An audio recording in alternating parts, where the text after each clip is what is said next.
सुप्रभात class 7th।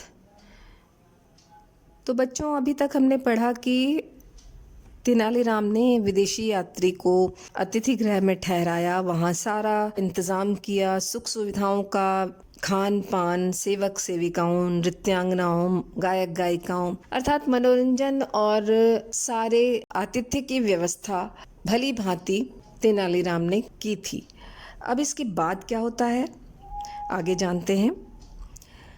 पहले 2 दिन तक तो उस यात्री ने सभी सुख सुविधाओं का लाभ उठाया, मतलब उसे बहुत अच्छा लगा कि उसकी बहुत खातिर तवाज़ो की जा रही है। लेकिन तीसरे दिन वह नदी किनारे घूमने के लिए जाने लगा, परंतु द्वार पर पहुंचते ही द्वारपाल ने उसे रोक दिया और बोला, आपको बाहर जाने की आज्ञा नहीं है। यात्री पहले तो चकित हुआ, परंतु उसे सुरक्षा का प्रबंध सोचकर उसने इस बंधन को स्वीकार कर लिया। उसने सोचा कि भाई सुरक्षा की वजह से बाहर जाने नहीं दिया जा रहा है कि मैं सुरक्षित रहूं। अगले दिन संध्या के समय वह बहुत ऊब गया। अब वह फिर घूमने के लिए बाहर जाना चाहता था, लेकिन द्वारपालों ने उसे फिर से रोक दिया। इस पर यात्री बहुत झुंझलाया। यात्री को सभी प्रकार की सुख सुविधाएं थीं, परंतु वह जब भी बाहर जाने लगता उसे रोक दिया जाता। उसे सब कुछ जेल के समान लगने लगा। सारी सुविधाएं तो थीं उसके महल में, अतिथि गृह में, लेकिन उसको बाहर जाने के लिए बिल्कुल रोक दिया जाता था।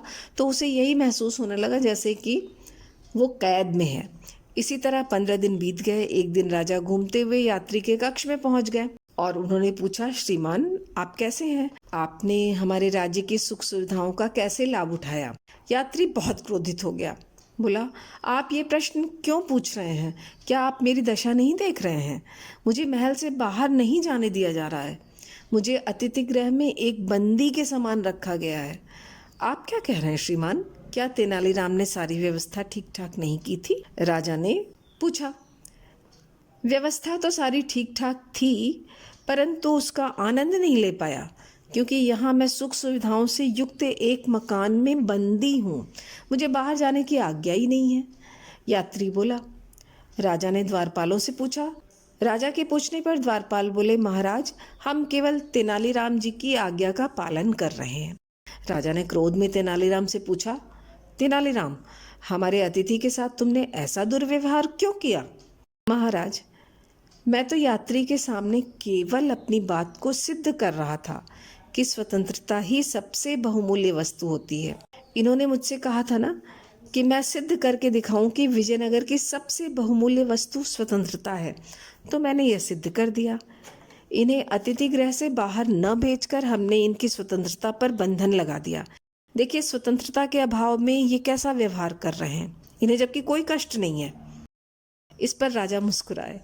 यात्री बोला, वास्तव में मैं बहुत प्रसन्न हुआ। तुमने अपनी बात सिद्ध कर दी। पुरस्कार के रूप में मैं तुम्हें यह हीरों का हार देता हूँ।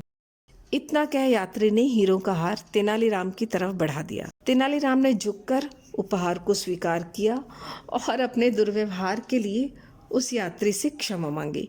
यात्री ने भी मुस्कुराते हुए उसे क्षमा कर दिया, क्योंकि अब वो यात्री समझ चुका था कि स्वतंत्रता का मूल्य क्या है, अर्थात स्वतंत्रता बहुमूल्य है।